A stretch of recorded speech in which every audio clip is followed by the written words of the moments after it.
Hi there, my name is Julie Fei-Fan Balzer, and today I'm going to talk to you about the difference between direct cut and scan to cut data.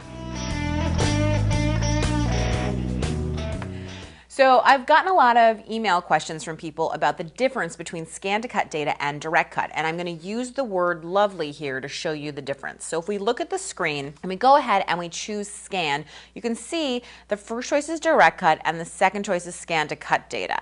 So we're going to go with scan to cut data, and I'm going to show you exactly what that means. So the first thing we need to do, generally whenever I'm scanning to cut data, I like to use a scanning mat. You can scan on the other mats, but I think you get a cleaner and better scan with a scanning mat. So it's a non-adhesive mat that you simply open up and you can just place your image right into, and it closes up. And then you can go ahead, open the dust cover, and just load the mat right into the machine. So I'm going to choose scan to cut data. This is a black and white image, so my machine is in grayscale. That's totally fine. I'm going to stay in grayscale, and I'm going to press the start button.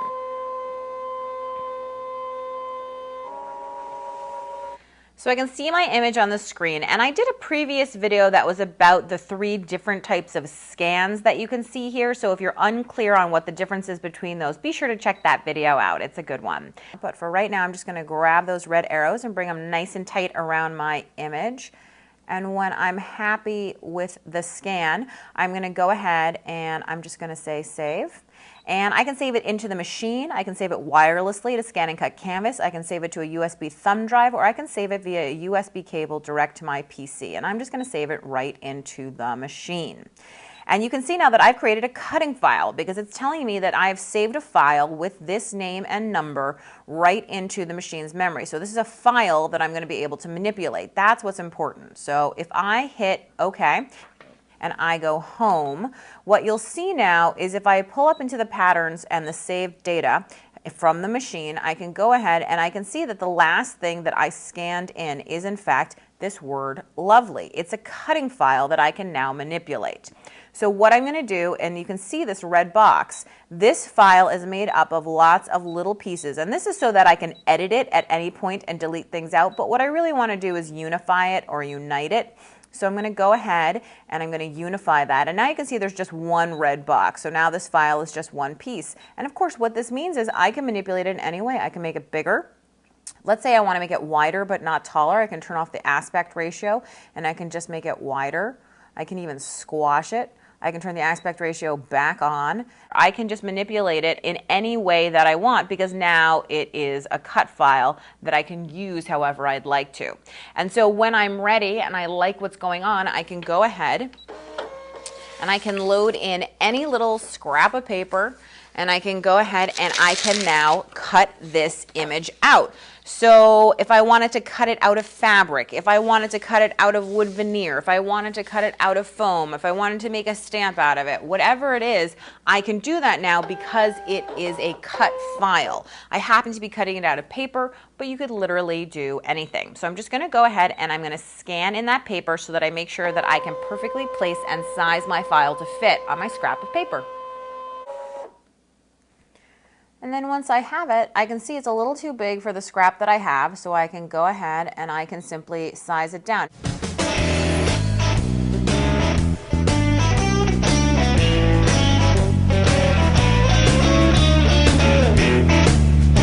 So I'm going to go ahead now and hit cut and start.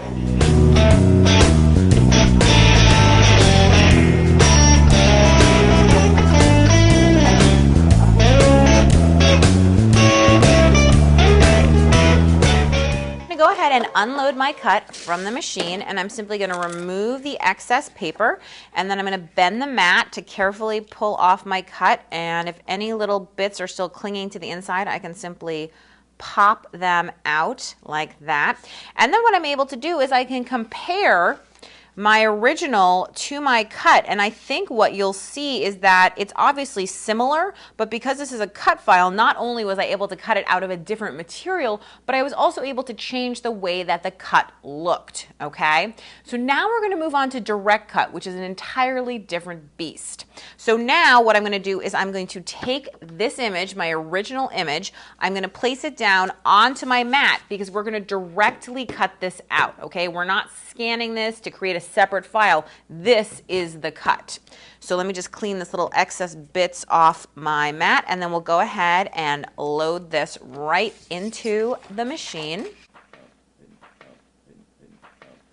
So from the scan menu, I'm going to go ahead and choose direct cut. And again, this is in grayscale. That's fine because our image is black and white, and I'm simply going to press start.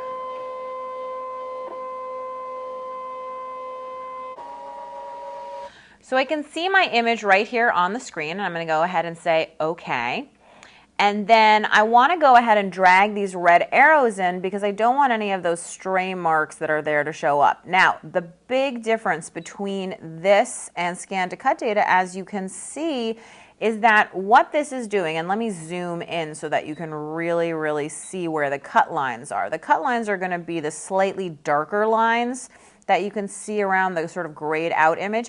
What you can see is the machine is going to cut out exactly what it sees out of the material that this is on, and that is it. That's the only thing that you can do. You're directly cutting it out of this material, this design, in this moment, and you're not creating a file that can be manipulated in any way, okay?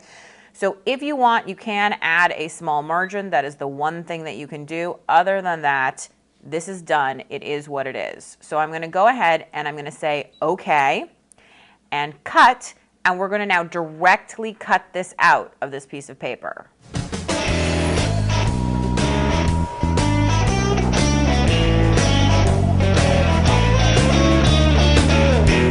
I'm going to go ahead and unload my cut from the machine, and I'm simply going to pull it off the mat, and then I can actually take the cut itself and manipulate it on off there. And what you can see now, if I compare these two cuts, of course, is that the first one is directly cut. It is the image that I drew with a marker directly cut out of the paper, and you'll notice that the insides of the letters are not cut out. Direct cut only cuts around an image, whereas this one is a cut file that I was able to manipulate and change. It's still saved into the machine. I can cut it out of any material I want in any size and in any way that I'd like. So I hope that this clears up for you a little bit about the difference between scan to cut data and direct cut. Thanks so much for watching. For more tips, tricks, and tutorials, be sure to visit my blog at balzerdesigns.typepad.com. And of course, don't forget about the Scan and Cut website at scanandcut.com.